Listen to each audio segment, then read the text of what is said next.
नमस्कार मंडळी, 30 डिसेंबरचा तो हिरे माझा मितवाचा फ्रेश असा रिव्ह्यू तुम्ही माझ्या आवाजामध्ये ऐकत आहात. आजचा भाग जो आहे तर तो खूपच छान दाखवलेला आहे. तुम्ही टी व्हीवरती नक्की पहा. आपण पाहतोय की ईश्वरी तिच्या रूममध्ये झोपलेली असते. आता मामी तिथे येते आणि बघते तर ईश्वरी झोपलेली असते. आता मामी विचार करायला लागते. आता ईश्वरी तर गाढ झोपली ना, पहिल्यांदा याची खात्री करते आणि म्हणते ईश्वरीने फोटो पाहिले असतील तर नक्कीच रूममध्येच कुठेतरी तिने ते फोटो लपवून ठेवले असणार असं म्हणून आता वल्लरी विचार करत असते कुठे ठेवले असतील आणि इतक्यातच तिच्या लक्षात येते की तिने कपाटात ठेवले असतील का असं म्हणून वल्लरी आता ईश्वरीच्या कपाटाकडे जाते. कपाट उघडते आणि त्या कपाटामध्ये उचकाबाची करायला लागते की फोटोग्राफ्स कुठे असतील म्हणून. आता ती सगळ्या कपड्यांच्या वगैरे शोधाशोध करायला लागते. सगळे कपडे उचकून वगैरे बघत असते आणि तिचे लक्ष इतक्यातच ईश्वरीकडे सुद्धा असतं की ती उठत तर नाही ना म्हणून याची काळजी घेत घेत ती सगळे कपाटातले कपडे बघत असते. आणि आता इतक्यातच काय होतं की मामा, आजी, त्यानंतर अर्णव हे सगळेजण जे आहेत तर ते ईश्वरीच्या रूममध्ये येतात. आणि वल्लरी म्हणत असते की अरे आहेत कुठे हे फोटो, मी पाहिले की निर्मल्यासोबत हिनं तसं काहीतरी केले का काय म्हणून. इतक्यातच मामा हाक देतात वल्लरी म्हणून. आता वल्लरी एवढी घाबरते ना की बस, कारण वल्लरी कशाचाही विचार न करता सगळे फोटोग्राफ शोधत असते कपाटामध्ये. आता आपण पाहतोय की मामाने हाक मारली की वल्लरी एवढ्या जोरात घाबरते की बस. आता पहिल्यांदा तर आजी, मामा, अर्णव हे तिघेही पाहतात की वल्लरी अर्णवचं कपाट कसं उचकापाच की करून बघते ते. आता मामा जेव्हा हाक मारतात की वल्लरी म्हणून तेव्हा मामी तर एकदम दचकतेच, उलटून मागे बघते आणि लगेचच तिला काय बोलावं ते समजत नाही तिघांचे. पण इथे चेहरे दाखवले आहेत, बराच वेळ हा सीन दाखवला आहे, थोडासा म्युझिकली सुद्धा. आता मामा म्हणतात की वल्लरी तू आणि इथे म्हणून. आता वल्लरीला काय बोलायचं कळतच नाही. आजी पण म्हणतात काय वल्लरी तू इथे कसे काय. तर वल्लरी लगेच म्हणते दुसरं काय करणार, ईश्वरीची तब्येत कशी ते बघायला आले होते. मामा म्हणतात हो, पण मग त्यांच्या कपाटात तू काय शोधत होतीस. आता यावरती वल्लरीला काय बोलावं ते कळतच नाही. वल्लरी थोडा विचार करते.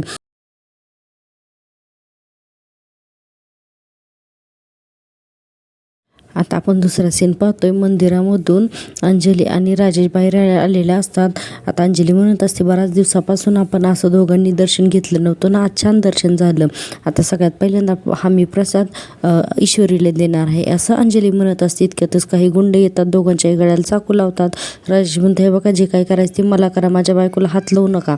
त्यावरती गुंड म्हणतात हे चल दागिने काढ म्हणून. इतक्यातच एक गुंड राजेशच्या पोटामध्ये लाद घालतो. तो दुसरा गुंड म्हणतो हे बघतेस काय, चल दागिने काढ लवकर. अंजली ओरडत असते, रडत असते, त्यांना काही करू नका, मी देते सगळे दागिने म्हणून असं अंजली म्हणत असते, रडत असते.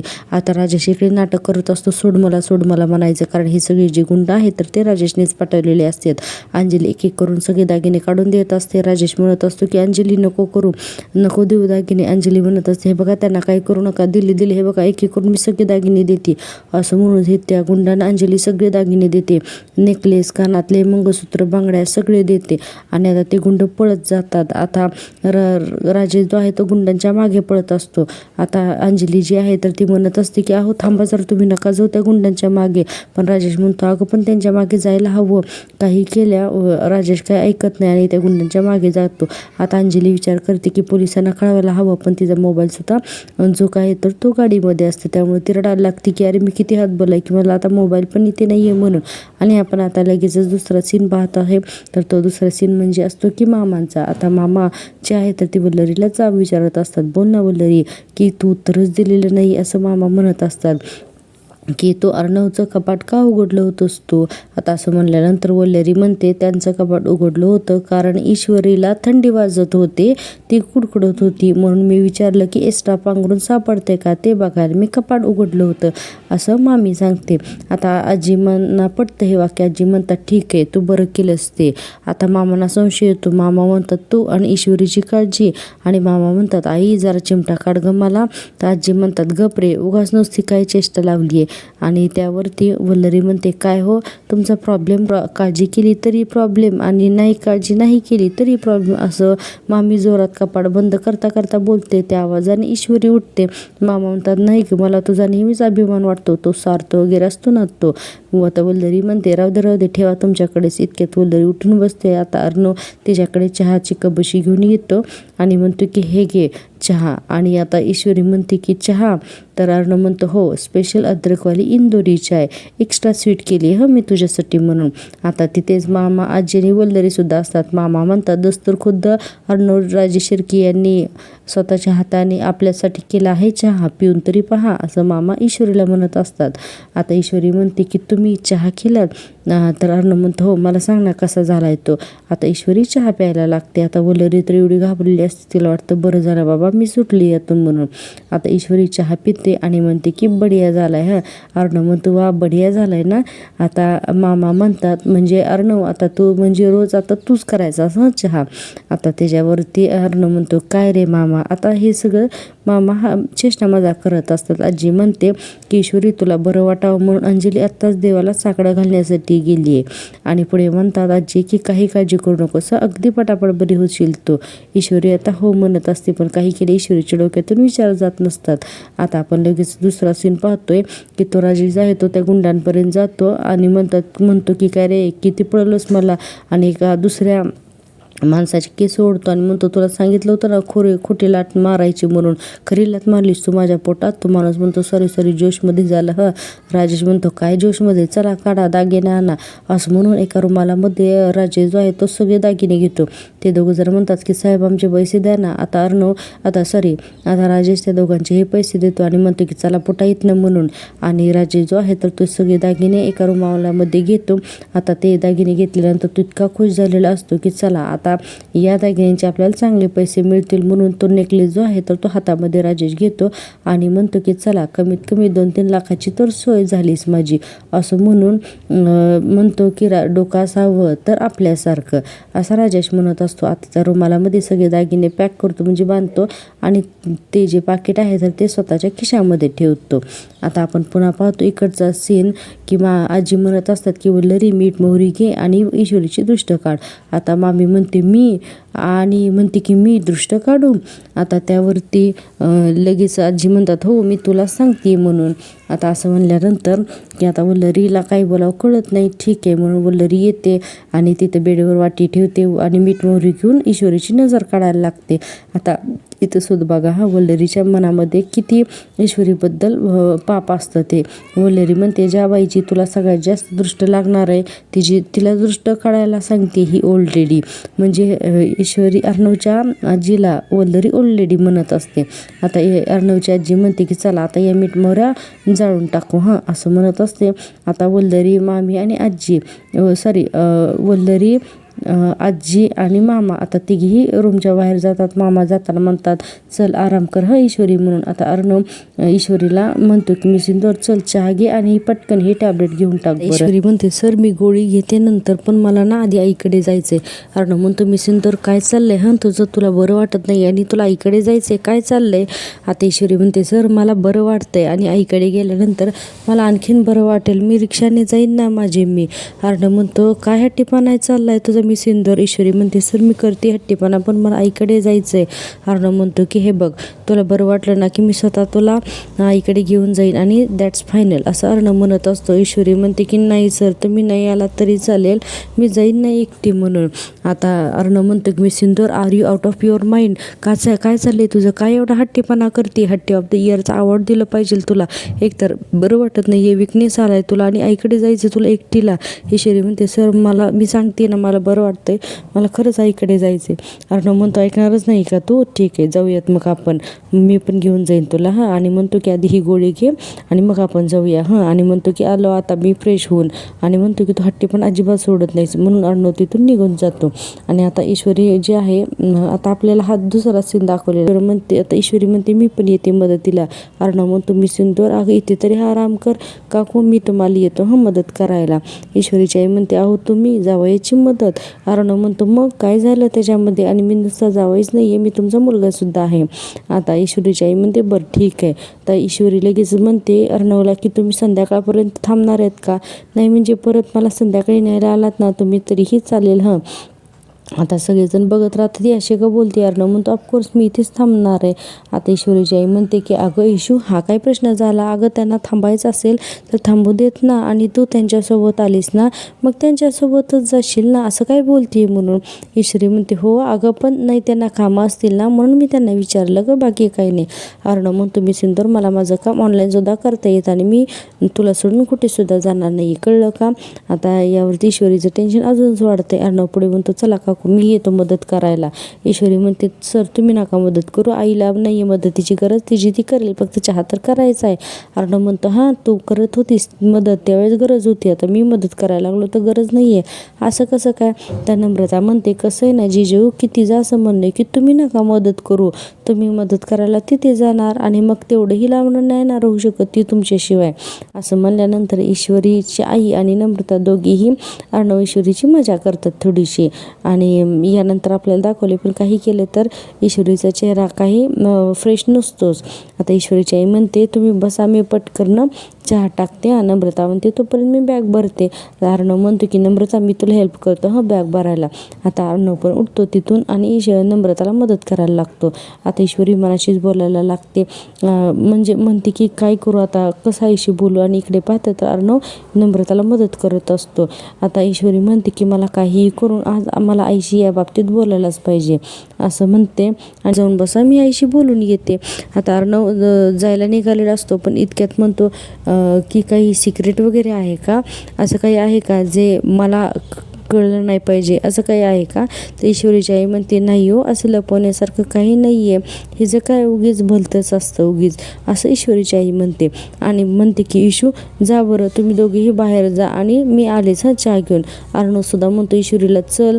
ईश्वरी नाही म्हणत असते, पण अर्णव अगदी तिचा हात पकडूनच बाहेर घेऊन जातो आणि म्हणतो चल. आता बाहेर येऊन तिला डायनिंग टेबलवरती बसवतो आणि इथे बस म्हणतो. अर्णव म्हणतो मी सिंदर तू म्हणालीस म्हणून मी तुला इथे घेऊन आलोच ना, मग आता आराम करायचा.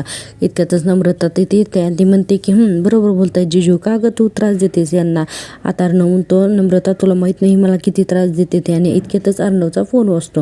आता अर्णव फोन घेतो आणि म्हणतो की हां बोला ना शिर्के. आणि म्हणतो की नाही आजच्या सगळ्या मीटिंग्स कॅन्सल करा. हे ऐकलं की ईश्वरी तर घाबरतेच. अर्णव म्हणतो की मी बिझी आहे थोडा, मी नंतर करतो हं तुम्हाला. आता हे ऐकल्यावर ईश्वरी म्हणते की सर अहो करा ना तुम्ही तुमचं काम, मला एवढं काही झालेलं नाही आहे आणि प्लीज तुम्ही ऑफिसला जा बरं. नम्रता आणि आई आहेत ना माझी काळजी घ्यायला. तर ईश्वरीची आई पण येते आणि म्हणते अहो अर्णव खरंच तुमचं काम असेल तर संकोच करू नका. आता नम्रता म्हणते हो जिजू आम्ही आहोतच येते. ईश्वरी म्हणते हां मग जा ना तुम्ही. आता अर्णवलाही तुझं थोडं वागणं जे आहे ना तर ते पटत नाही. अर्णव म्हणतो की आज थोडीशी विरड वागते असं वाटत नाही आहे का तुम्हाला. आता अर्णव हे सगळं नम्रताने तिच्या आईकडे बघून म्हणतो. ईश्वरी म्हणते म्हणजे. अर्णव म्हणतो तुम्हाला अवॉइड का करतेस तुला ना मी इथे नको आहे असं का वाटतंय मला. त्यावर ईश्वरी म्हणते की नाही असं काही नाही आहे. नम्रता म्हणते जिजू एकदम करेक्ट बोलताय हा तुम्ही, मी पण हे नोटीस केलं. अर्णव म्हणतो बघ सी ही सुद्धा तेच म्हणाली ना. आणि पुढे अर्णव म्हणते की ओके ओके ओके आता मला लक्षात आलं की माझ्या एक गोष्ट लक्षात येते की म्हणजे आता ईश्वरीला तुमच्या दोघींच्या समोर जरा दादागिरी करायची, बरोबर आहे ना. जर तुला बडबड करायची असेल आणि मी असल्यावर तुला ते करता येणार नाही म्हणून तुला मी इथे नको आहे राईट, हो ना, असं अर्णव ईश्वरीला म्हणत असतो.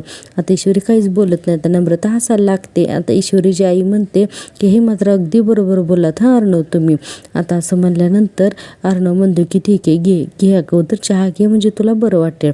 आता आणि पुढे अर्णव खिशातून काही पैसे काढतो आणि म्हणतो काकू हे थोडे पैसे. अर्णवची आई म्हणते पैसे कशासाठी पैसे. तर अर्णव म्हणतेकडे चाललात ना त्यावेळेस पैसे लागतील हो, त्यामुळे घ्या पैसे. आता ईश्वरीची आई म्हणते नाही हो अगोदरच तुम्ही खूप काही केले तर आमच्यासाठी, आता आणखीन हे नको हं. अर्णव म्हणतो नम्रताकडे बघतो. नम्रता पण नको म्हणत असते. अर्णव म्हणतो मी आपल्या माणसांसाठीच करतोय का नाही आणि मी तुमचा मुलगा आहे का नाही, मग तुम्ही असं करू नकात बरं. आणि तसंही तुमच्या मिठाईच्या दुकानावरती माझा डोळा आहे असं अर्णव म्हणत असतो. आणि तो जे पैसे आहेत तर तो देतो आणि सगळेजण आता स्माईल करायला लागतात. आता अर्णवची आई आता ईश्वरीची आई ते पैसे भेटून आलो असतो. तर ईश्वरीची आई म्हणते हो ते आरामच करतात, या ना तुम्हाला भेटायला मी घेऊनच जाते, असं म्हणून अर्णवची आई आणि अर्णव असं म्हणून ईश्वरीची आई आणि अर्णव त्यांच्या रूममध्ये जातात ईश्वरीच्या बापांना भेटायला. आता नम्रता म्हणते इशू काय झाले, नक्की काहीतरी बिनसलंय, सांग बरं पटकन काय झालंय ते. आता ईश्वरी म्हणते नाही गं, काही नाही झालं, तापामुळे ना मला थोडीशी थकान आहे गं. आता नम्रता म्हणते ठीक आहे, पी चहा पी, म्हणजे तुझी थकान जी आहे तर ती निघून जाईल काय. आणि म्हणून नम्रता पण तिथून निघून जाते. आता नम्रतासुद्धा तिथून निघून जाते. हॉलमध्ये ईश्वरी एकटीच असते. ईश्वरी म्हणत असते की सर तुम्ही इथे असेपर्यंत मी काहीच बोलू शकणार नाही आईशी. आणि म्हणते की हे कसं सांगू सर मी तुम्हाला, असं म्हणून ईश्वरी बेचैन झालेली असते आणि म्हणते की सत्य कळेपर्यंत माझं मन शांत होणारच नाही आहे, असं ईश्वरी म्हणत असते. आणि ईश्वरी खूप बेचैन असते. आता दुसऱ्या सीनमध्ये आपण पाहतोय राजेश येतो अंजलीकडे. अंजली म्हणते कुठे होता तुम्ही ठीक आहेत ना. तर राजेश म्हणतो अंजली अगं ते दागिने गेले गं माझ्या हातून आणि ती गुंड पण माझ्या हातून ना निसटून गेले गं. तर अंजली म्हणते अहो जाऊ देत ना ते सगळं. आणि म्हणते की हे बघा तुम्ही ठीक आहात ना आणि माझ्यासाठी हेच खूप ठीक आहे. आणि म्हणते की ते जाऊ देत, बरं आपण काय करू यात लिगली पोलीस कंप्लेंट करू हां म्हणून. आता पुढे राजेश जो आहे तर तो म्हणतो की बरोबर आहे तुझं अंजली, तो बरोबर बोलते, पोलीस कंप्लेंट करू आपण, पण मी तुला आधी घरी सोडतो आणि मग मी जाऊन पोलीस कंप्लेंट करतो असं म्हणून. आता अंजली पुढे जाते गाडीत बसायला. तिच्या हातामध्ये फुलाची टोकरी वगैरे असते आणि राजेश पाठीमागे असतो. आता गाडीची चावी काढण्यासाठी राजेश खिशात हात घालतो. इतक्यातच तो जो दागिन्यांचा रुमाल असतो तो खाली पडतो. आता राजेश घाबरतो ना की अंजली बघते का काय म्हणून, तर तो पटकन तो रुमाल असतो तो खिशात घालतो दागिन्यांचा.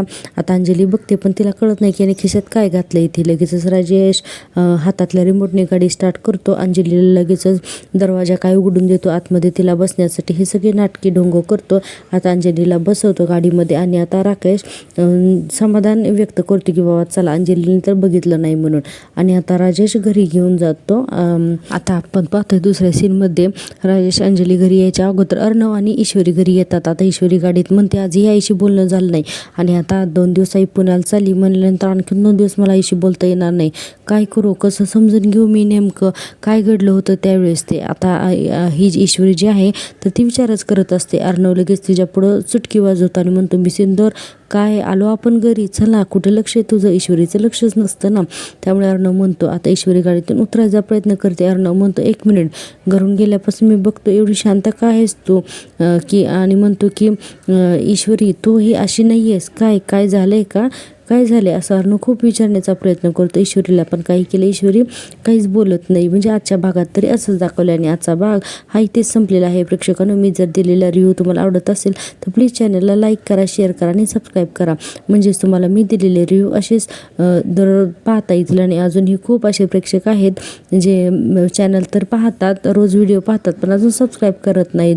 तर पाहूया आता उद्याच्या भागामध्ये काय होतं ते. आता उद्याच्या भागामध्ये खूप काही मस्त असं इंटरेस्टिंग दाखवणार आहे. आपण पाहतोय की अर्णवजीने जे आहे तर राजेशला अंजलीच्या समोर माफी मागितलेली असते आणि त्याची गळाभेट घेतो आणि त्याच्या खिशातले सगळे दागिने अंजलीच्या समोर बाहेर काढतो आणि हे सगळं तो ईश्वरीला सांगतो. इतक्यातच ईश्वरीच्या हातून फोटो एक खाली पडलेला असतो. आता अर्णव म्हणतो की मी सिंदूर हे काय आहे आणि ईश्वरी अर्णवला तो फोटो बघू देत नाही, पटकन त्याच्या हातातून हिसकावून घेते. आता उद्याचा भाग इंटरेस्टिंग ठरणार आहे की अर्णवला ते सगळे फोटोग्राफ्स दिसतात का आणि दिसले तर पुढं काय मोठा धमाका होतो आणि ईश्वरी या सगळ्यातून कशी बाहेर पडते ते भेटूया उद्याच्या भागात. तोपर्यंत बाय बाय.